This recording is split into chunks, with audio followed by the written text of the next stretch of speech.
এখানে রান্না চলছে। এখানে কিন্তু কয়েদিরা থাকতো, ভারতের মুক্তি সংগ্রাম বাংলা তৃতীয়। এবারে আপনাদের দেখাবো যে জেলে বন্দি করার পরে লকটা কিভাবে থাকতো। এই দেখুন এই পরপর লোহা কেমন বেঁকে গেছে দেখুন। আজকে আমি চলে এসেছি কলকাতার ঐতিহাসিক আলিপুর সেন্টার জেলে। তো আমি শুভ, আপনারা দেখছেন মিস্টার শুভম ব্লগ। তো এটি নির্মিত হয়েছিল 1906 সালে। এখন বর্তমানে এটি পরিণত হয়েছে হেরিটেজ বা মিউজিয়ামে। সম্পূর্ণ তথ্য কিন্তু এই ভিডিওতে পাবেন। তো চলুন প্রথমে আমরা টিকিট কাটবো, তারপরে এন্ট্রি করব আলিপুর জেল। আলিপুর মিউজিয়ামের টিকিট কাউন্টার।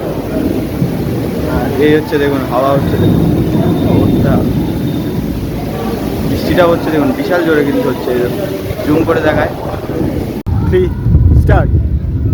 আপনারা যদি এই সোজা যান কি কি দেখতে পাবেন সেটা আপনাদের বলে দিচ্ছি। এখানে কিন্তু লিস্ট দেওয়াই রয়েছে। হাসির মঞ্চটা কোথায় পাবেন, এই দিকে যাবো। আর এখানে কিন্তু প্রচন্ড পরিমাণে জল উঠে গেছে, সেই জন্য কিন্তু আমরা এখনো যেতে পারিনি ওখানটায়। তো এইটা ঘুরে আসি, তারপরে কিন্তু অবশ্যই ওখানে আমরা যাব।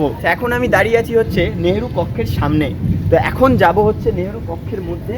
এখানে কিন্তু উনি ছিলেন, ডক্টর বিধানচন্দ্র রয় কিন্তু এখানে ছিলেন। দেখালাম আপনাদের নেহেরু কক্ষ। এখন আমি দাঁড়িয়ে আছি লাইব্রেরি ও সেমিনার কক্ষের সামনে। তো সেমিনার কক্ষের মধ্যে ঢুকবো, দেখাবো যে এর মধ্যে কি কি রয়েছে। তো চলো, এই সেমিনার কক্ষের মধ্যে আসলে কিন্তু আপনারা এই জিনিসগুলো দেখতে পাবেন। লাইব্রেরি আছে প্লাস সেমিনার কক্ষ রয়েছে। লাইব্রেরি কক্ষ থেকে কিন্তু বার হলাম। আর আমার স্টাইলটা দেখতে পাচ্ছেন, চুলের কি সুন্দর হয়ে গেছে। হ্যাঁ, কারণ যে আমি যে ঠিক করব সেটা কিন্তু ব্যাগ এখানে জমা দেওয়া রয়েছে। সামনে দেখি আর কি কি রয়েছে, সম্পূর্ণটা তুলে ধরবো। বৃষ্টি হোক, ঝড় হোক, যাই হোক, আমরা থেমে থাকি না, থাকবো না। বাজ পড়েছে না? হ্যাঁ, বাজগুলো মানে প্রথম আমি দেখলাম যে এইভাবে বাজ পড়ে। আর শুধু মানে 10 মিনিট 15 মিনিট এখানেও পর্যন্ত পড়েছে। ওয়াচ টাওয়ার না কোথায় ছিল, ওয়াচ টাওয়ারটা পুরো মানে।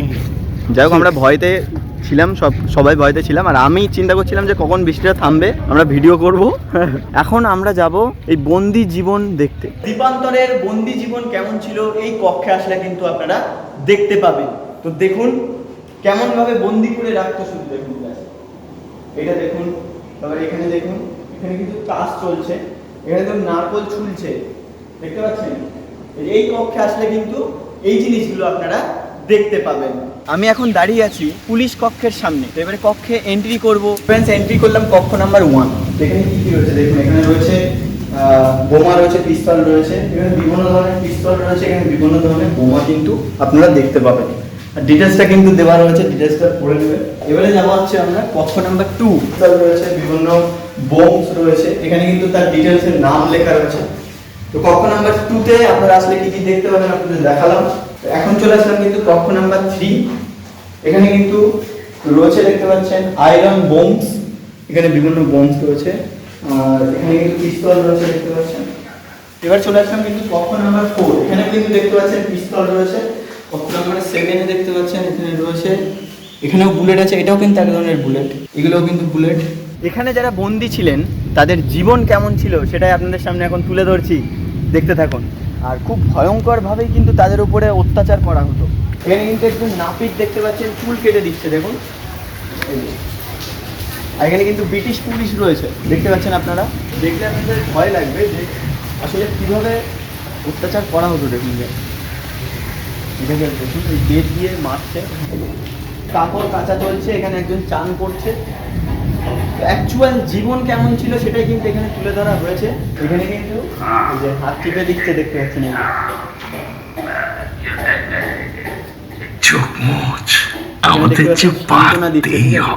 রান্না চলছে দেখুন। এটার মধ্যে এবারে ঢুকবো। এই দেখুন, এই দেখুন, জাস্ট দেখুন, দেখেই ভয় লাগবে আপনাদের। রিসেন্ট হলো 2019 পর্যন্ত এই জেলে কয়েদিরা ছিল। এই সময় এই দেখুন, এই জায়গাগুলো দেখুন কিরম এখনো পর্যন্ত বেঁকে। এই দেখুন, এই পরপর লোহা কেমন বেঁকে গেছে দেখুন। আর এই যে জং ধরা দেখুন, দেখেছেন। আর এখান থেকে কিন্তু রাউন্ড দিত, ঠিক আছে, এখান থেকে কিন্তু রাউন্ড চলতো। এখানে কিন্তু সব কয়েদিরা দাঁড়িয়ে দাঁড়িয়ে দেখতো। আপনাদের সামনে তুলে ধরলাম যারা বন্দি থাকতেন তাদের জীবন যাপন কেমন ছিল। আপনারা দেখলেন, ওর মধ্যে গেলেই কিন্তু আপনাদের গায়ে কাঁটা দিয়ে উঠবে আর একটু ভয় ভয়ও লাগবে। এখন যেখানে দাঁড়িয়ে আছি আমার ব্যাকগ্রাউন্ডে কিন্তু রয়েছে যেখানে লাইট শো হয়, সেই জায়গাটা কিন্তু রয়েছে। সামনে দেখতে পাচ্ছেন এই যে বসার জায়গাও রয়েছে, আমি দেখাচ্ছি আপনাদের। এখানে লাইট শো হয়, ওখানে অডিয়েন্স বসার জায়গা রয়েছে, ঠিক আছে। লাইভ শো আপনারা দেখতে গেলে আপনাদের টিকিট পড়বে কিন্তু পার হেড 100 টাকা করে। এখন আমি দাঁড়িয়ে আছি হচ্ছে হসপিটাল বিল্ডিংয়ের সামনে। তো ভিতরে যাব, গিয়ে দেখাবো যে কী কী রয়েছে। তো চলুন, দীনেশ গুপ্ত কোন পিস্তলটি ব্যবহার করতেন? এই সেই পিস্তল। এখন কিন্তু এই সামনে দাঁড়িয়ে আছি আমি, এখানে দেখতে পাচ্ছেন ডু নট টাচ দেওয়া আছে। তো এবারে আমরা যাবো উপরের দিকে। এবারে দেখো যে উপরে উঠলে আপনারা কি কি দেখতে পাবেন, ঠিক আছে? সম্পূর্ণটা কিন্তু আপনাদের সামনে তুলে ধরবো। তো আমরা ফার্স্ট যাব এই দিকে, অরবিন্দ ঘোষের প্রতি শ্রদ্ধাঞ্জলি আর বিপ্লবীদের গল্প, শ্রী অরবিন্দের জীবন। তো এই কক্ষে কিন্তু আমরা প্রবেশ করব এবং আপনাদের দেখাবো যেখানে আসলে আপনারা কি কি দেখতে পাবেন। চলুন।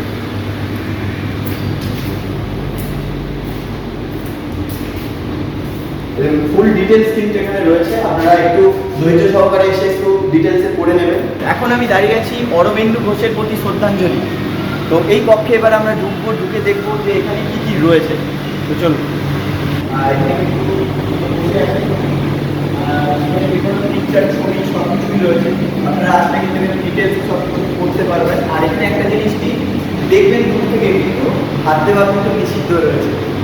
আমি এখন যে কক্ষে রয়েছি সেটি হচ্ছে ভারতের মুক্তি সংগ্রামের বাংলা কক্ষ, পর্ব প্রথম। তো দেখে নিন, এটা হচ্ছে 201 নম্বর রুম। কিন্তু দেখুন এই যে রয়েছে, পুরো ঘুরে ঘুরে দেখাচ্ছি।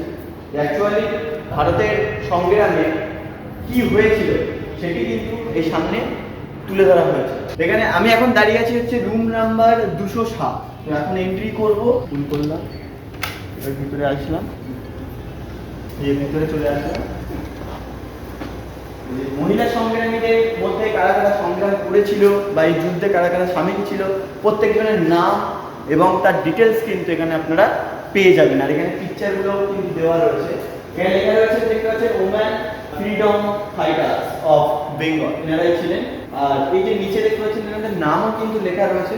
আর এখানে কিন্তু নাম প্লাস এনাদের ডিটেলস কিন্তু এখানে আপনারা পেয়ে যাবেন। তো ফ্রেন্ডস, প্রথমে ঢুকে আপনারা এই সিঁড়ি দিয়ে উঠবেন, ওঠার পরে আপনাদের প্রথমে চোখে পড়বে হচ্ছে পর্ব 1, তার রুম হচ্ছে 201।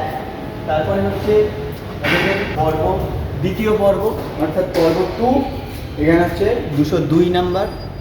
আর এখানে হচ্ছে আপনার পর্ব 3 রয়েছে 203 নাম্বার। প্রত্যেকটা কিন্তু এই 1 থেকে শুরু 3 পর্যন্ত আপনাদের পর্ব রয়েছে, আপনারা এখানে আসলে দেখতে পাবেন। এখন আমি আছি হচ্ছে ফুড জোনে। তো আমার ব্যাকগ্রাউন্ডে দেখতে পাচ্ছেন প্রচুর শপ রয়েছে, তো বিভিন্ন শপ রয়েছে, আপনারা এই খাওয়া দাওয়া করতে পারেন। আর এখানে কিন্তু লিস্টও দেওয়া রয়েছে, দেখতে পাচ্ছেন। এখন আমি দাঁড়িয়ে আছি হচ্ছে ফাঁসির মঞ্চের সামনে। তো এখন এন্ট্রি নেব ফাঁসির মঞ্চের দিকে, আর আপনাদের দেখাবো সেই ভয়ঙ্কর দৃশ্য যেখানে কিভাবে ফাঁসি দেওয়া হতো। মঞ্চে ঢোকার আগে কিন্তু এই কক্ষটা আপনাদের চোখে পড়বে, তো দেখবো। চলুন এখানে কি কি রয়েছে। ফাঁসি যেটা সেটা কিন্তু এখানে দেওয়া রয়েছে, দেখতে পাচ্ছেন। আর এর মধ্যে দেখি কি কি রয়েছে। এবারে আপনাদের দেখাবো যে জেলে বন্দি করার পরে লকটা কিভাবে থাকতো। এই লকটা থাকতো, এই যে এই লকটা দেখুন ওখানে লাগানো থাকতো এইভাবে, এখানে তালা মারা থাকতো এই জায়গাটায়। এখানে কিন্তু কয়েদিরা থাকতো।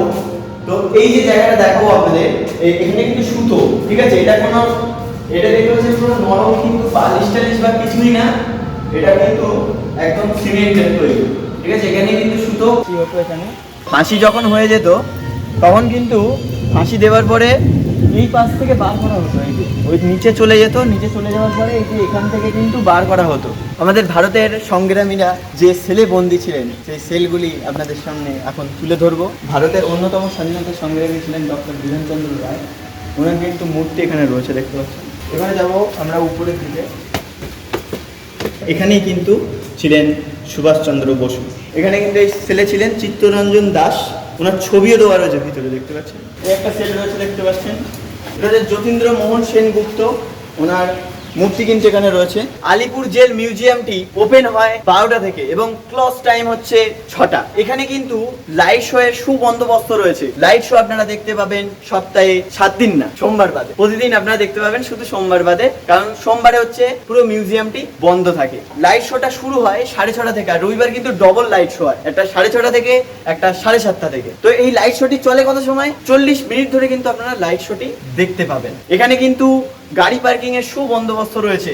বাইকের জন্য রয়েছে 5 টাকা প্রতি ঘন্টায়, 4 চাকার জন্য রয়েছে 10 টাকা প্রতি ঘন্টায়, আর বাসের জন্য রয়েছে 20 টাকা প্রতি ঘন্টায়। কিভাবে আসবেন? তো আমার আসার ভিডিওটি আপনারা যদি দেখতে চান তাহলে কিন্তু Jatin Das park metro station থেকে এই সেন্টার জেল পর্যন্ত কিন্তু মিনি ব্লগ করাই রয়েছে। আমার শর্টে গিয়ে আপনারা দেখে নিতে পারবেন যে কিভাবে আসবেন। আর একদম সোজা হেঁটে আসতে হবে, একদম ইজি রুট। তো মেট্রো করে আসলে আপনার দমদম থেকে উঠবেন, দমদম থেকে হচ্ছে আপনার নামতে হবে যতীন দাস পার্ক। এছাড়া আপনারা বাসেও আসতে পারেন। আর এখানে কিন্তু এন্ট্রি ফিস আছে 30 টাকা পার হেড। আর 3 বছরের ঊর্ধ্বে যদি বাচ্চা হয় তাহলে কিন্তু আপনাদের ফুল টিকিট দিতে হবে। তো ভিডিওটি যদি ভালো লাগে অবশ্যই লাইক করুন, কমেন্ট করুন, আর নতুন নতুন ব্লগ ভিডিও দেখতে চ্যানেলটিকে সাবস্ক্রাইব করে পাশে থাকা বেল আইকনটিতে ক্লিক করে অবশ্যই অল নোটিফিকেশন করে দেবেন। যখন আমি নতুন ব্লগ ভিডিও আপলোড করবো সবার আগে আপনাদের কাছে নোটিফিকেশন পৌঁছে যাবে। তো thank you for watching this video. দেখা হচ্ছে নেক্সট ব্লগ ভিডিও। তো সবাই যখন সুস্থ থাকুন, ভালো থাকুন, আর দেখতে থাকুন মিস্টার শুভ ব্লগ।